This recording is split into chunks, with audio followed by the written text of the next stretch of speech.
I'm going to give you guys a short theoretical overview. Have you guys heard much about change management and the theory behind change management already? Yes, I'm seeing some nodding. That's good. I won't go too heavy into that. I'll talk more about the practice, and that's where we step into part 3, which is Ernst & Young's point of view on change management. How do we approach change management on real-life engagements? And in the 4th part, I'm going to give you some examples from 2 different projects that I've worked on where change management has been a part of our responsibility. And then we're going to end with a Q&A session. Okay, so who am I? Can anyone guess from my accent where I'm from? Australia. Very good. So I started my career at Mercedes-Benz, which is a subsidiary of Daimler AG in Australia. I worked in mostly operational HR roles, so I worked in HR administration, I worked in recruitment, I worked in learning and development, and I worked as a HR business partner for the sales organisation there. After doing that, I moved to our regional HR office in China and eventually our HR office here in Berlin for financial services, and I worked on a large payroll outsourcing project. So we outsourced payroll in 30 countries in Asia and Europe, and we transitioned them onto a common IT system, which was based on Oracle PeopleSoft. That was 7 years of my life, and then 3 years ago I decided to join EY. Not surprisingly, because of my background, I've worked largely on HR transformation projects, HR process improvement, HR systems implementations, and also, in the meantime, also on change management projects.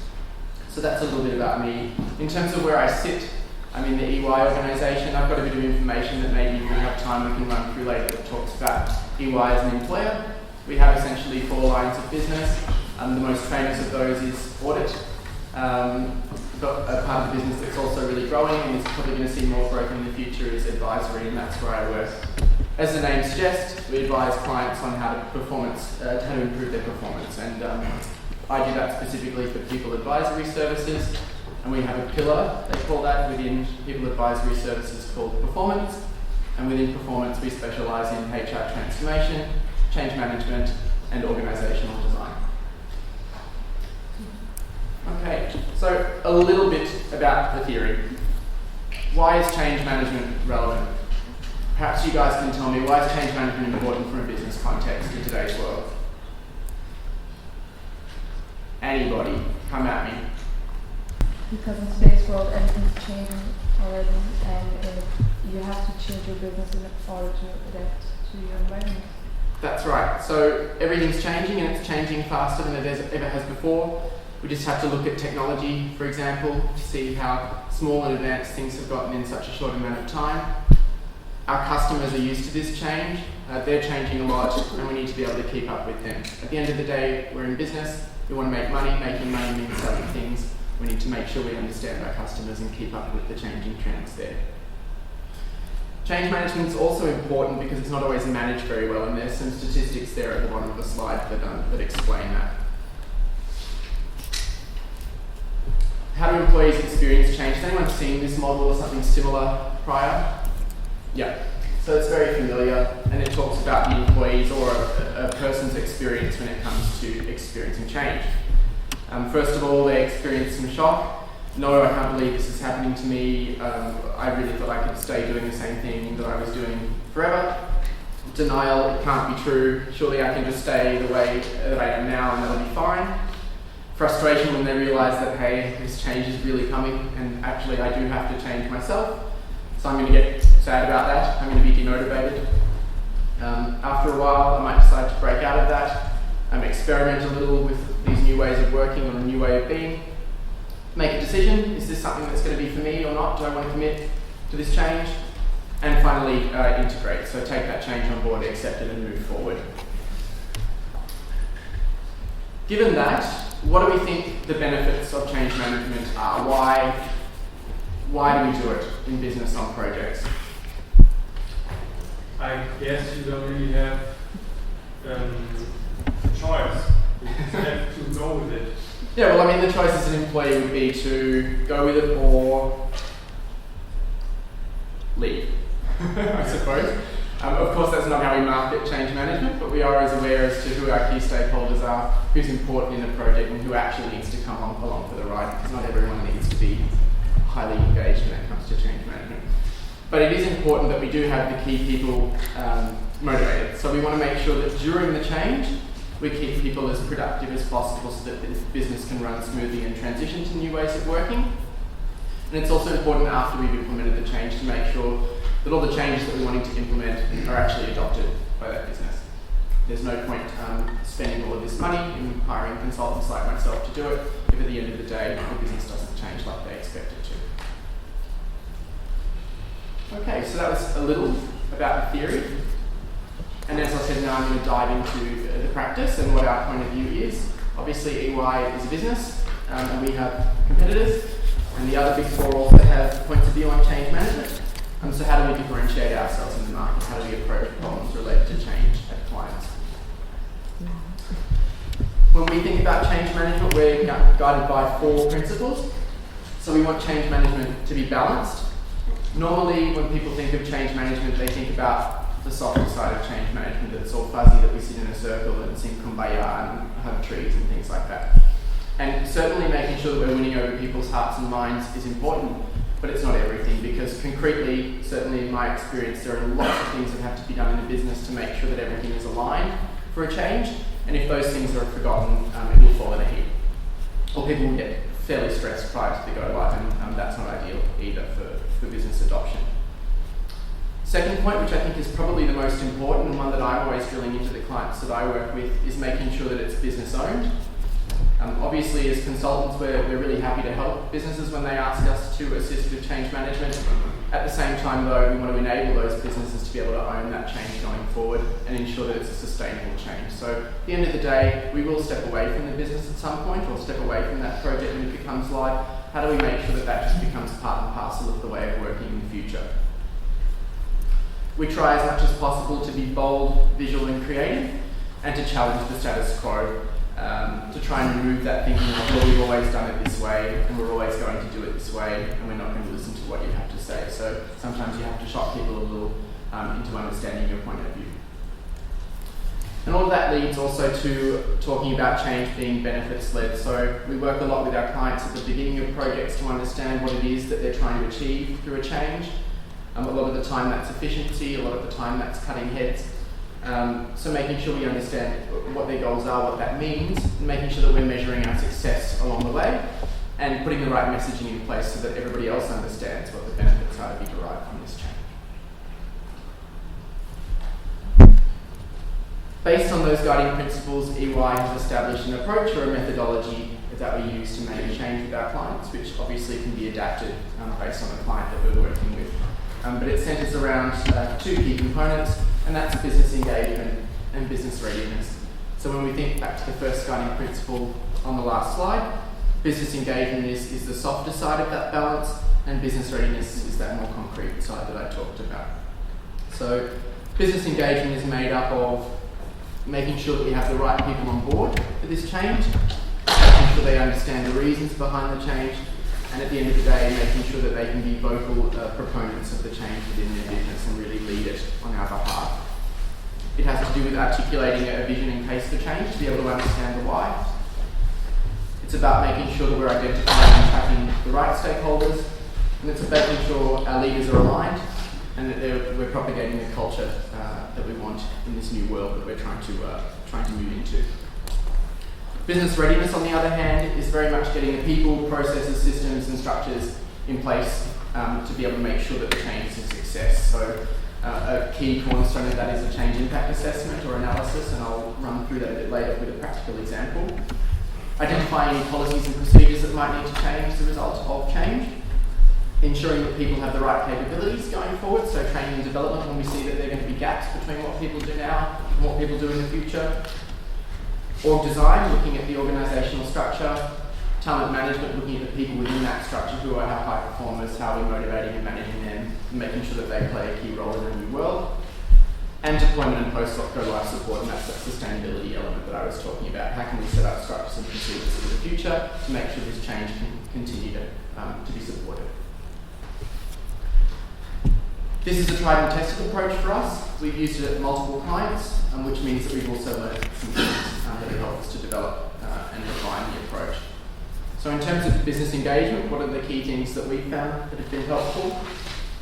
Establish an aligned engagement strategy and approach with leadership, and for me that really means ensuring that the change management approach and the project is clearly aligned with the business strategy.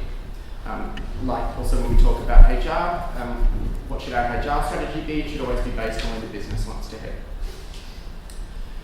We want to develop some impactful initial engagement communications, and we want to target them at our stakeholder groups.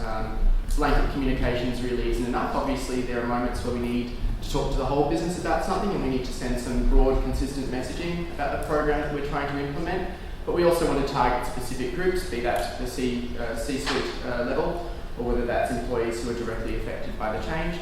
And we want to make sure that we're giving them some direct messaging about the things that we expect from them and what changes will occur for them.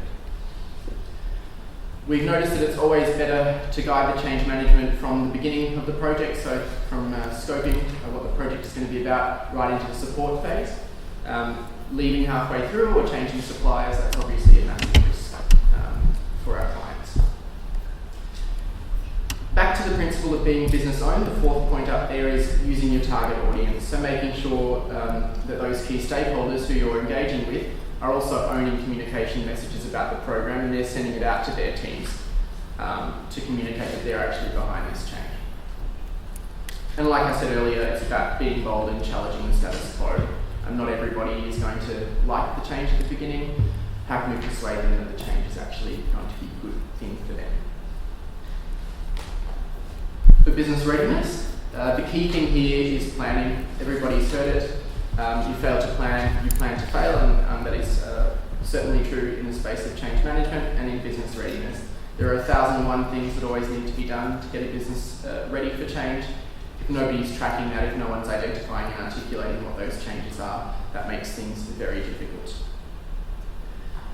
Also, a lot of the time I work on IT implementations quite a lot. So I get involved in a lot of discussions with people who are technical and functional experts in their field, but often they forget to think about what the people-related changes are. They think, well, yes, great, they're implementing this new process and it's going to look like this, and you know, people will be able to press this new button in the new system and we've got this fantastic new functionality.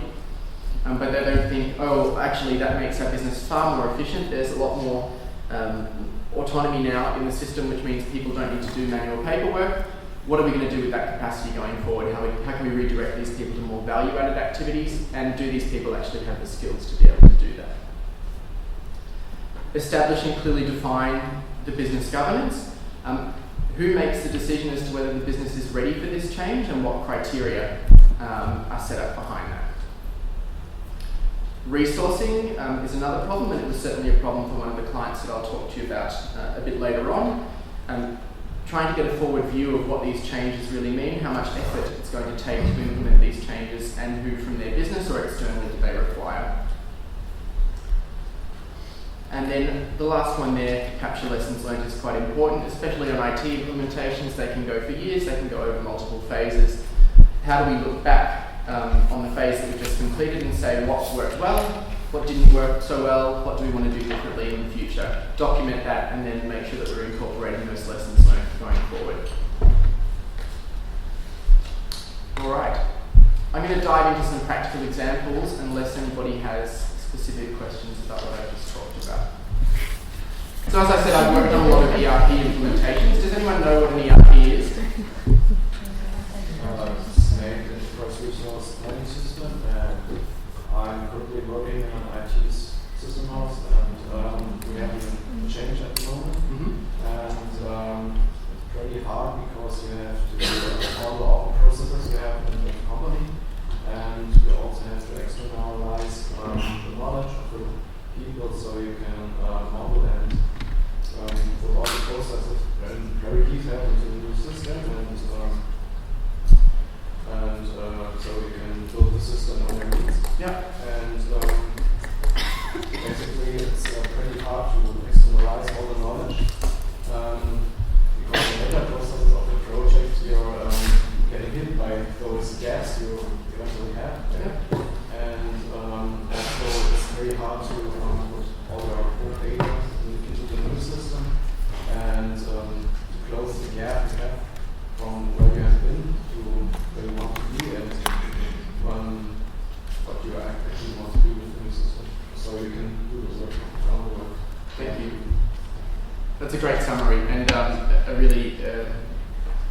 good description of what actually happens in an ERP implementation. So essentially, an enterprise resource planning is the IT backbone of a company that supports all of the relevant business functions. Sometimes that can just be back office, so we're talking about finance, HR, procurement.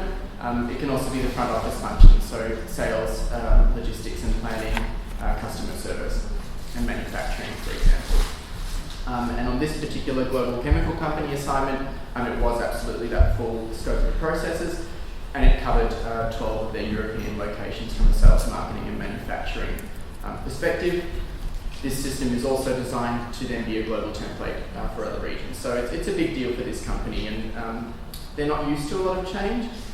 In Europe, this business has grown through acquisition, so all of the businesses are very much used to operating independently.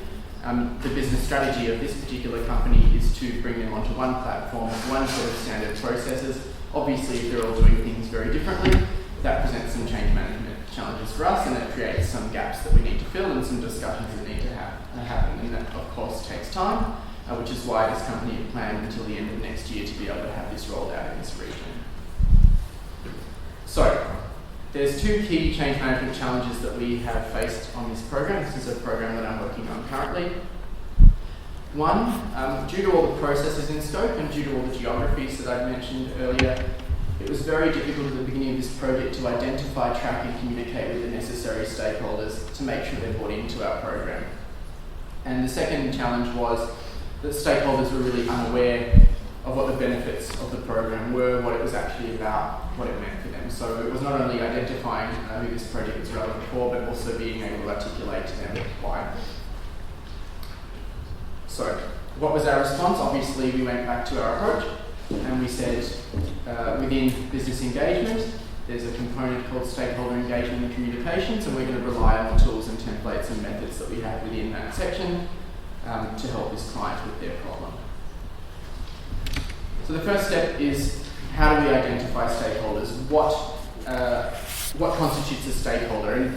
And it's there on the slide, but I'd actually just like to throw it out to the group. What do you think defines a stakeholder?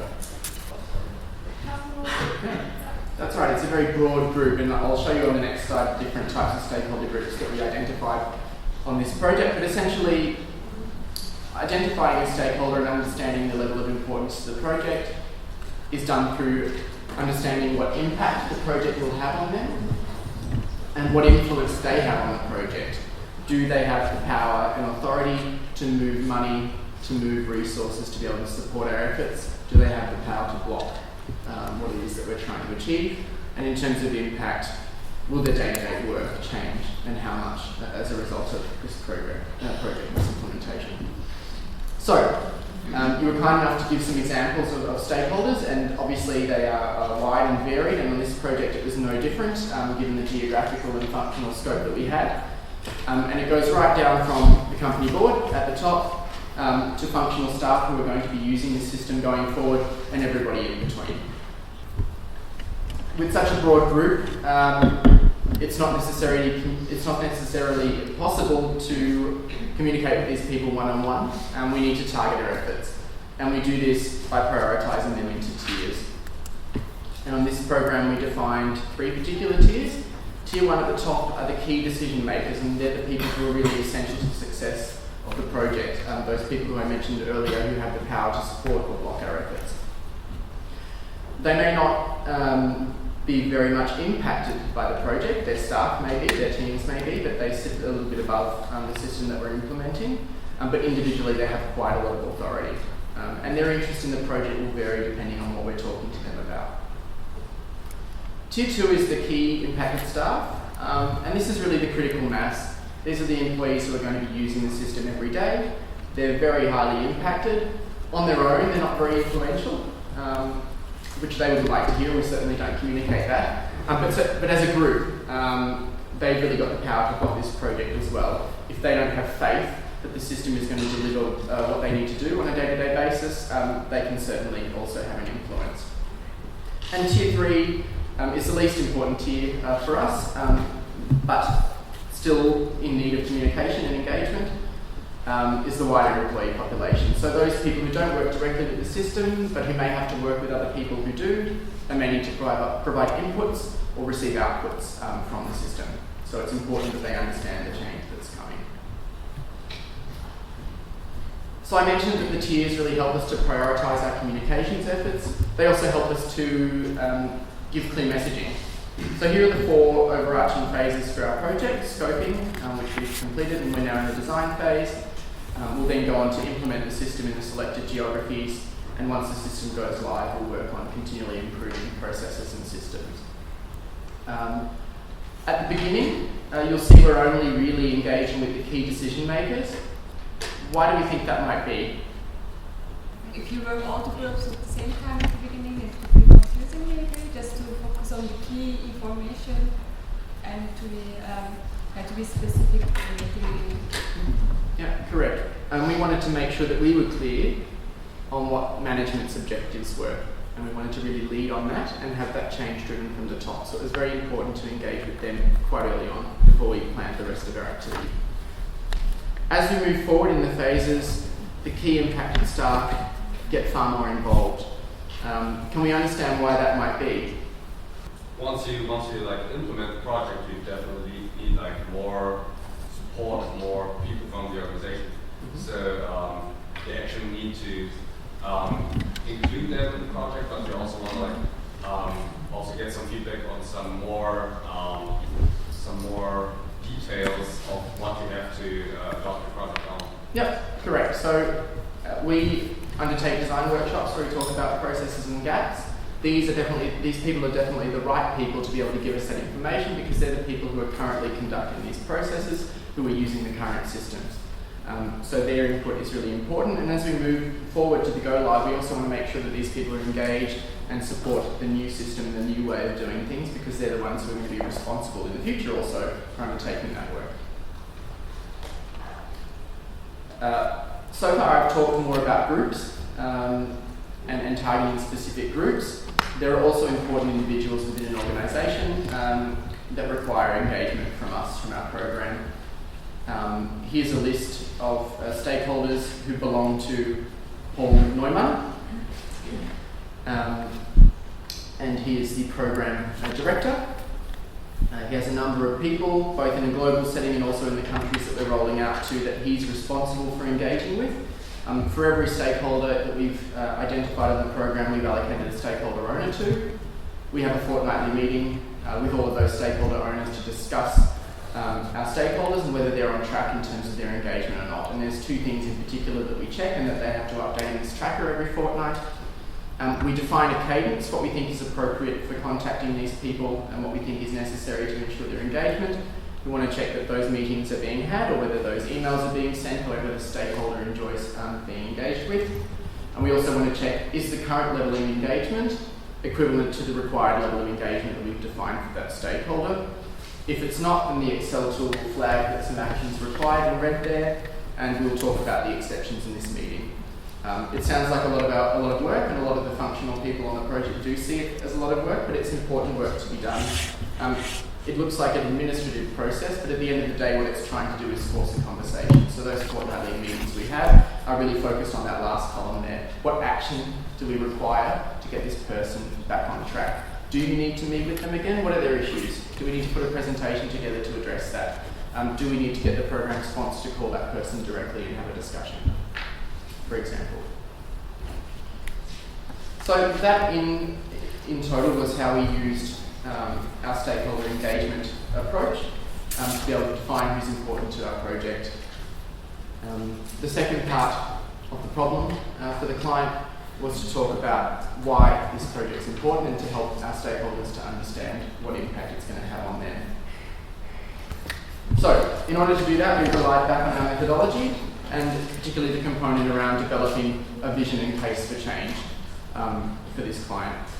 Has anyone heard this term before? Nodding or shaking your heads would be good. No? Can we imagine what it might mean? I don't know what we do with change, like what motivates people to participate in change. Mm-hmm. Yep, absolutely. So it's about persuading people to say, yes, this is a good idea. And there's a few things that we incorporate in a case for change. We want to talk about the drivers for change. What has brought this business to the position they're in now? that makes them think this change is necessary for their survival really in the market. It's again about linking back to business strategy. This company wants to focus on their key products, the development of their key products and their customers, and to achieve one way of working across Europe and ultimately then across the world. We want to tie back into the overall company vision. So this company has an aim to be known for their customer service within their industry in comparison to their peers. And the system will help them to do that. You want to draw upon their business case. They've got efficiency targets and cost-saving targets for their back office function. So we want to talk about how this system and how these new processes and ways of working are going to help them to achieve that efficiency. And obviously then improve their financial performance and hence competitiveness. And finally, we want to outline the benefits. And the benefits here are really around standardization and harmonization, helping people do their jobs easier, giving them time to focus on their customers. We want to look at the current situation and basically tell them how bad it is. Like I said, they've got quite a diverse business that's grown through acquisition. That's resulted in some highly fragmented systems and process landscapes. There's varying levels of maturity. Some people are still using paper-based forms and Excel spreadsheets. Others do have current systems in place, but different systems that work differently to what we're going to implement. That results in high levels of administration and paperwork, a lack of automation, and also lack of common master data. So it's not easy for them to get information to help them make decisions as a business. They don't know how many customers they have worldwide. They can't easily find out how many sales they've made in a certain quarter or a certain year. So this system is helping them at the end of the day to be able to do that.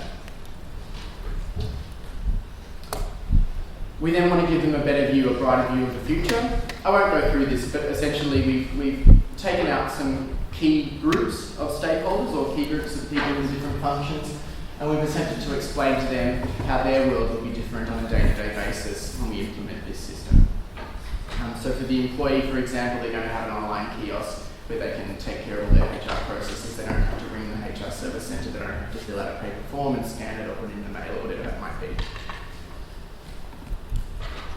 So we've told them how great the future's going to be. We're going to take a step back again and say, well, okay, that's the future. If you still don't find it appealing, this is what it's going to be like if we don't do anything. And again, we've gone really back to that, the drivers for change there. There'll be a strategic misalignment. We're not going to achieve our vision as a business, which means we're going to have declining competitiveness and financial performance, and that's bad news for everybody.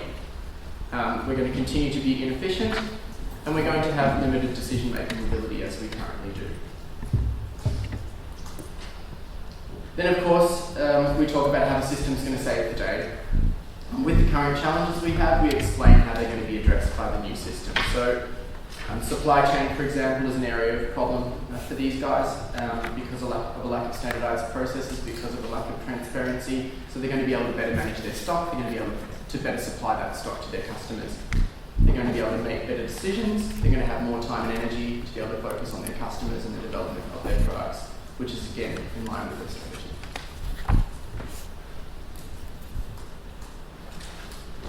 So that was project number one, and that was very much centered around business engagement, so getting people involved. That's often something that we have to invest a lot more time in at the beginning of an engagement. The second example that I'm going to give you guys is around business readiness. This is also an ERP implementation. The client I just spoken about was implementing Oracle. This particular organisation implemented SAP, which is the market leader, arguably for ERP systems.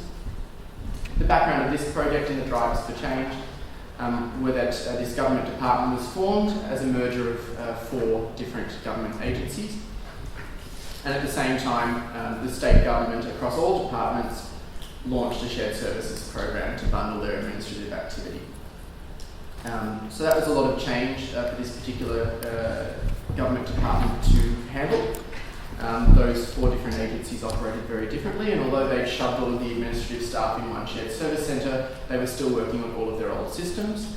They were still talking to their customers the way that they used to, which meant that they weren't actually achieving any efficiency. They were just all sitting in the one building. So it was about lifting those people up to a common platform to be able to find that efficiency in customer service. The vision doesn't look that different from the vision I showed you on the other company. There are common themes when it comes to implementing a big system like this. They're going from a very fragmented landscape with disparate processes and systems onto a standardized platform. And the idea here was less around efficiency, but more around customer service. How can we make it easier for our customers inside and outside of our government department to talk to us? So, the challenges that we faced here, there were over 30,000 employees affected by the system. On the last project I talked about, it was 200, so it was a very different scale.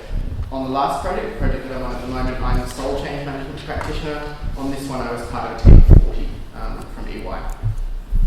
There were 4 very different government agencies involved, as I mentioned earlier. 300 business processes were impacted, so you can just imagine how many workshops we needed to have had on that project, and 200 business systems were impacted. Either they were going to be replaced or retired, or they would have to be interfaced in a different way to this new system that we were implementing. So, obviously, the client that we were talking to was a bit scared about this change big, and we had a lot of questions from them. There are so many changes coming. Where do we start? What do we have to do first to get ready? What do we actually need to do concretely? And how do we keep track of all of that? Because I can just imagine it getting completely out of control. And last but not least, around planning for staff.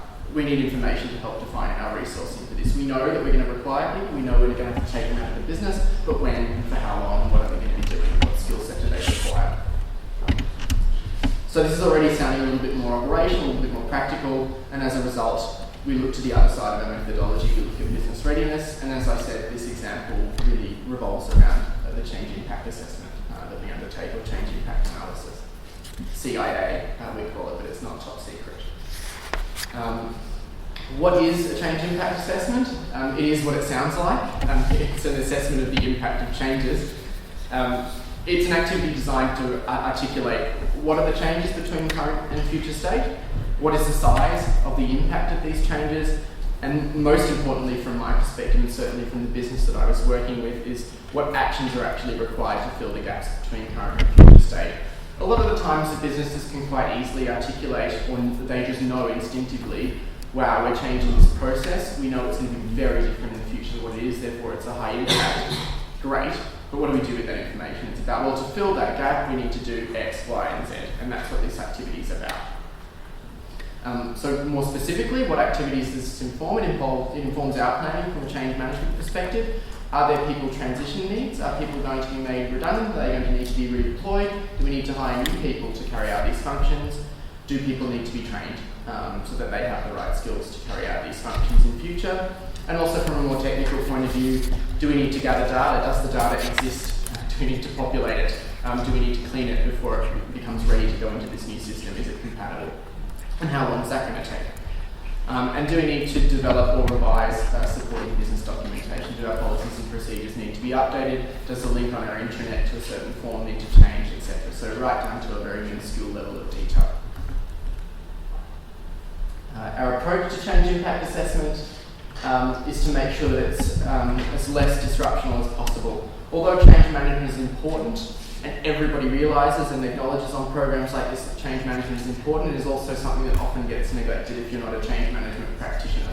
So those people who are designing processes and who are building a new system, they obviously have a very clear responsibility to do that. They don't always see change management as their responsibility, and they're not always capable of being able to implement change management activities. So we try as much as we can to integrate with those people, to guide them and upskill them so that they can do the work for us. At the end of the day, if I step outside the HR space, I'm not a functional expert, so I'm not the right person to be identifying and understanding what those changes are in a business context if we're talking about finance or logistics or manufacturing, for example. So there's process workshops that often occur on an ERP implementation if they follow a standard methodology.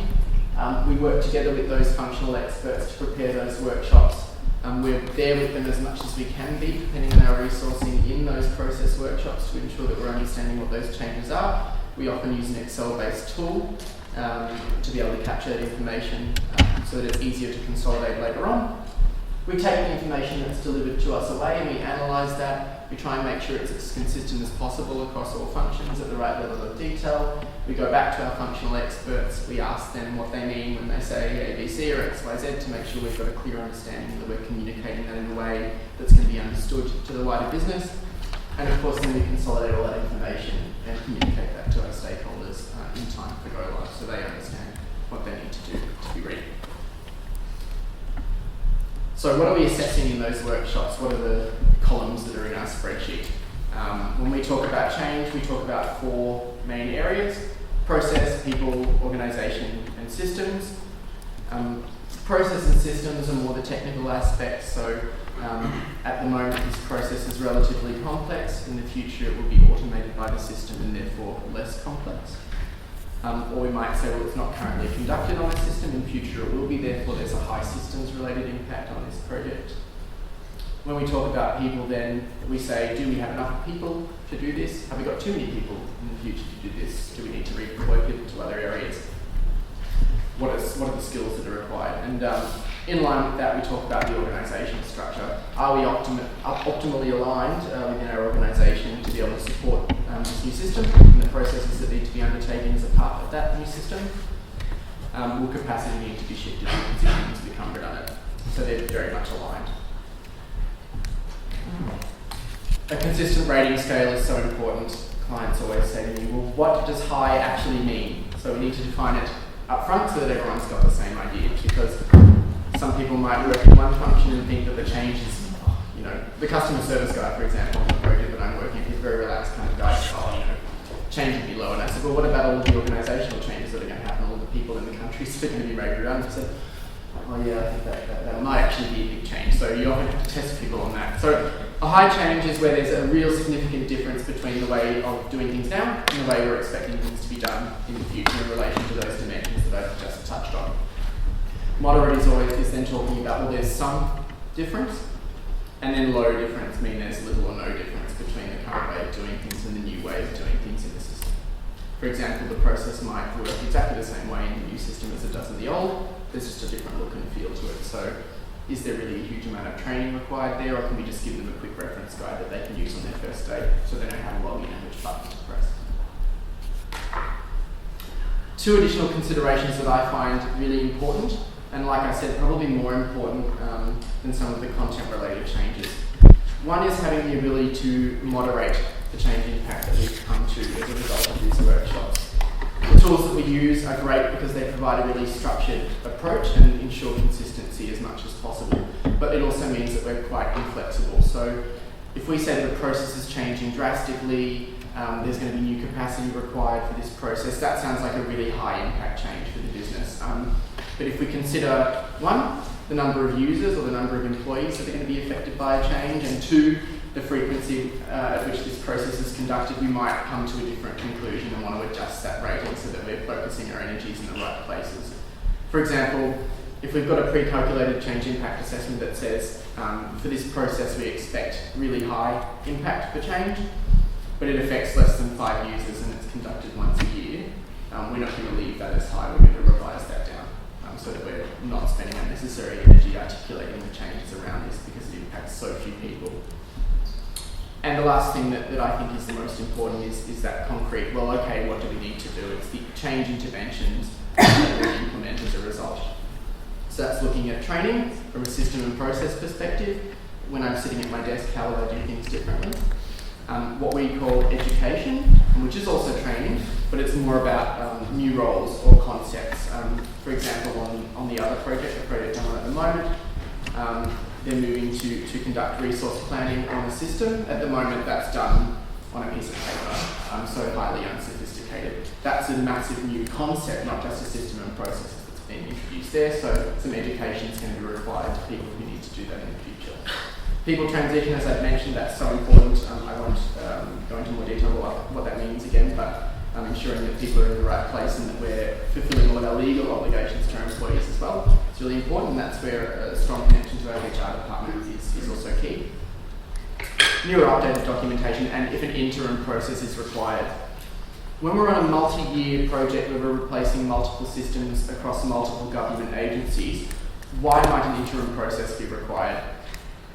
Well, I mean, because you're like doing pretty much stuttering on your behalf, because your organization is still working and you want it to work even though you're doing a change. So you need like some kind of process for the interim time. Yeah, that's right. You might need to go over and clamp the liver while you work on the heart, for example. That's a good example. I'm going to use that in the future. Yeah, so on this particular engagement, I was responsible for changing the HR stream. And we had a problem in that there were four different systems being implemented, but all of the senior staff across all 4 agencies were located on one system. So when we pull out one system and replace it with another, there needs to be then different interfaces to the 3 other systems, or a manual process if a staff member in agency A wants to apply to leave to their manager who's located in system B. So this was actually a huge piece of work for us. It wasn't a piece that was originally planned in our scope, but the client convinced us through a few diagrams on a whiteboard until I understood the complexity of the systems that we were working with, that was absolutely necessary. So going forward for me now, that's something that's constantly in my mind. So when we go to consolidating and communicating that information, what can that look like? Here's an example. I'll let you guys go away and read it in your own time. Packed full of information, and information that's really valuable and useful to the agencies and government departments that we were working with. As a summary, what this is saying is, within your business division, so this I think was for their financial division in this particular government department, we've said there are going to be key impacts for these 4 groups, and I'll just run through the impacts for all staff because it's the easiest to understand as well. Also for me because it has to do with HR processes. They were going to get a new ESS and MSS. Prior to that, they were using manual paper-based forms, which were often filled out by a secretary, or people would just send an email to the person that they knew in HR, and the person in HR would then go and fill out the form on their behalf and submit it. So fairly inefficient. And one of the key messages on this project is that managers and employees are going to have to start taking responsibility for their own HR administration. We solved that as they're being empowered to control their information. I mean, that's certainly how we marketed it, but at the end of the day, it really was about finding efficiencies in the HR organisation. And then on the right side there, we talked about transition activities, and they're very much the interventions that we called out earlier. So what training will be required, what involvement will they have in testing, what data needs to be made available. And that's outlined further on the next slide that I have here, where we talk about a capacity plan. That last question, or the last challenge that the client gave us was, how many people do I need? When do I need them to be available? For how long? And what are they going to be doing? And this slide is really to summarise that in more detail for them. So to talk about the key activities of data migration, we've got data that sits in system X, Y, Z, and A, and we need to transfer this to system B. Not all of it's going to be suitable, not all of it's going to be necessary, not all of it's going to be there. So here's the time in days that would require your staff, and over a certain period to be able to help us with that. The same is true of testing the system, so we want to use business resources in testing, A, so that they get used to using the system, and B, so that confirm with us that we've actually met their requirements. Learning support, very much around training, and then business transition. So what support structures are we going to build, and where do we need your help to be able to do that? So that's how we went about solving that problem for that particular client.